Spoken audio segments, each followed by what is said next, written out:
जितू भाऊ शिरसाट काय हे मी सांगायला नको. तुमचं प्रत्येकाचं नातं एक साखरे रोडला आहे. माझ्या मुस्लिम बांधवांना माहिती आहे त्यांचे प्रत्येक नाते एक साखरे रोडला आहे. अरे आपल्या प्रत्येकाला माहिती आहे हा माणूस एका सर्वसाधारण तुमच्या आणि आमच्या सारखा राहणारा माणूस आहे. अरे पत्राच्या घरापासून या माणसाने सुरुवात केली आहे आणि त्याला माहिती आहे की आमचे प्रॉब्लेम काय, आमच्या समस्या काय आहेत. आज आपण फारुशाला निवडून दिलं, 5 वर्षात आपल्यापर्यंत आजपर्यंत आलेला नाही. आज आपण जर आपल्या घरातला माणूस निवडला, माझ्या माता भगिनींना सुरक्षेसाठी एक आपला हक्काचा भाऊ मिळेल. अरे 1500 रुपये देणारा नकली भाऊ नाही असली तुमच्या केसालाही धक्का लागला तरी माझ्या काळजाला धक्का लागल असा मानणारा तुमचा हक्काचा भाऊ असेल. अरे माझं 10 वर्षाचं पोरग आपल्या समाजाचं ते घरी येतं, भाऊ मला मायनी मार तुम्ही चला, हा न्याय तुमचा माझा भाऊ मोडतो. आणि म्हणून मला वाटतं की या समाजाचं नेतृत्व, या देशाचं नेतृत्व आदरणीय प्रकाश आंबेडकर साहेब. अरे मोदी शाहवर बोलायची माझी लायकी नाही, पण माझ्या बाबासाहेबाचं रक्त कोणालाही रोखू शकत नाही. ते मोदी शाहवर टीका करत आणि ते बी डंके की चोट पे. आम्ही कोणाला घाबरत नाही का, आमच्या रक्तामध्ये असं दिलेलं आहे की आम्ही संघर्षाला जेव्हा उतरतो तेव्हा माझ्या पुढे माझी माता माझी भगिनी राहते. आम्ही कोणाची भीडभाड ठेवत नाही, आम्ही संघर्ष करतो पण तो न्यायासाठी करतो, कुणाला मारायसाठी नाही, कुणाला दादागिरी करण्यासाठी नाही. आमचे पोरं शिकलेले आहेत, आज बेरोजगार आहेत. या पोरांना रोजगार कधी मिळेल. ही माझी माय, तिचा पोरगा जेव्हा रिक्षा चालवतो, कुठं दुकानावर कामाला जातो, संध्याकाळीपर्यंत घरात येत नाही, तोपर्यंत तिचा जीव खालीवर होत राहतो.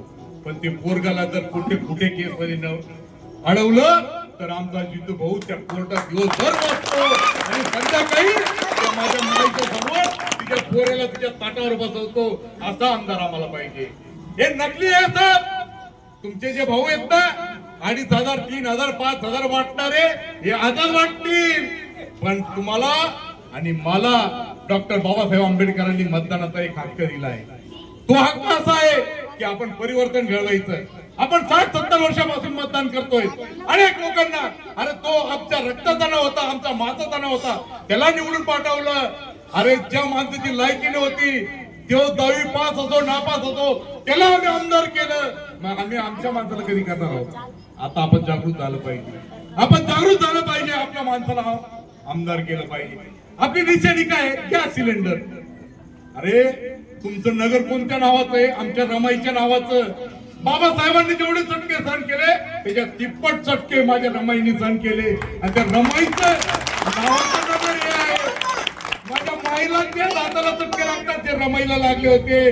अरे आज आपल्याकडे सिलेंडर आलं आणि हे सिलेंडर कोणासाठी आलं, तुमच्यासाठी आलं. माय कोणी दिलं, माझ्या बाबासाहेबांना दिलं. अरे संविधान माझ्या बापाने दिलं म्हणून हे आमदार खासदार झाले.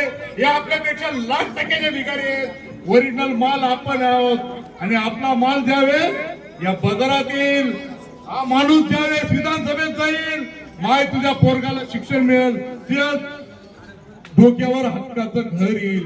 आज आपल्या डोक्यात घर आहे पण दागदुख आहे. 7-12 उतारे आहेत ते दलिंदरांचे आहेत, जे सिलेंडर मध्ये कधी आले नाहीत. ते अशा दलिंदर आहेत ते बाळासाहेबांचे विचार समजू शकले नाहीत. आणि त्यांनी बाबासाहेबांना धोका दिला. पढे लिखे लोकांनी आमचा धोका दिला बाबासाहेब म्हणायचे. मग पढे लिखे कोण, समजदार नाही. बरं माझी माय शाळेत एक दिवस बी गेली असती तरी ती आमच्यासाठी पढे लिखी आहे. माझा भाऊ एक दिवस शाळेत गेला तरी तो माझ्यासाठी पढा लिखा आहे. कारण की आमच्या समाजात समजदार लोकांची गरज आहे. बाबांनो आम्हाला काय करायचं आहे, आम्हाला बाबासाहेबांच्या नातवाला विजयी करायचा आहे. अरे तो माणूस शेवटच्या क्षणापर्यंत तुमचा विचार करत गेला. त्याचे 4-4 लेकरं आपल्या समाजासाठी कुर्बान केले आणि आपण त्याच्या नातवाला एक माणूस निवडून देऊ शकत नाही. एवढे आपण कर्मदरिद्री नाही. आपण आहोत कोण, आपण 100% असे लोक आहोत जे परिवर्तन घडवतो. अरे माझा भाऊ, तुम्ही जे मतदान करणार त्याच्याने या समाजाचा विकास होणार आहे. आम्ही हजारो वर्ष गृहनिर्माण केली. अरे भीमा कोरेगावचा इतिहास माहिती आहे तुम्हाला, मी सांगत नाही. भीमा कोरेगावचा इतिहास त्यावेळेस आपली परिस्थिती अशी झाली होती की आपल्याला कोण कधी मारल.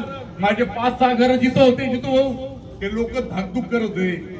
त्यावेळेस बाळासाहेब प्रकाश आंबेडकर पुण्यासारख्या स्थितीमध्ये जाऊन सांगितलं की आम्हाला माझ्या माणसावर अन्याय झाली, मला चीड आली. मी कोणाचं नाव घेत नाही, मी राजकारण करताना सरळ राजकारण करतो. बाळासाहेब आंबेडकर मानवतेचं राजकारण करतात. अरे आमचे जितूभाऊ शिरसाट मानवतेचं राजकारण करतात. आजपर्यंत जेवढे केसेस झाले तेवढे आंदोलन झाले, स्वतःवर 2दा हल्ला झाला, पण हा माणूस कधी हल्ला नाही. कारण की त्यांनी स्वतःवर घेतलेला हल्ला तो त्याच्या मारामारीसाठी नव्हता. माय तुझ्या भाऊ तुझ्या बहिणीचा तुझ्या घरातला मॅटर सोडवण्यासाठी तो हल्ला झाला होता. म्हणून माझा भाऊला आंबेडकरांना मारलं होतं. पण माझ्या भाऊचं नशीब असं की आता आमचा भाऊ विधानसभेत जाणार आहे. कोणाच्या जोरावर? तुमच्या. मला माहिती आहे माझी माय मला मत देणार आहे, माझा भाऊ मला मत देणार आहे, पण आमचं मत इथं नोंदवलं जातं. माझे अल्पसंख्याक बंधू आहेत, माझे मुस्लिम बंधू आहेत.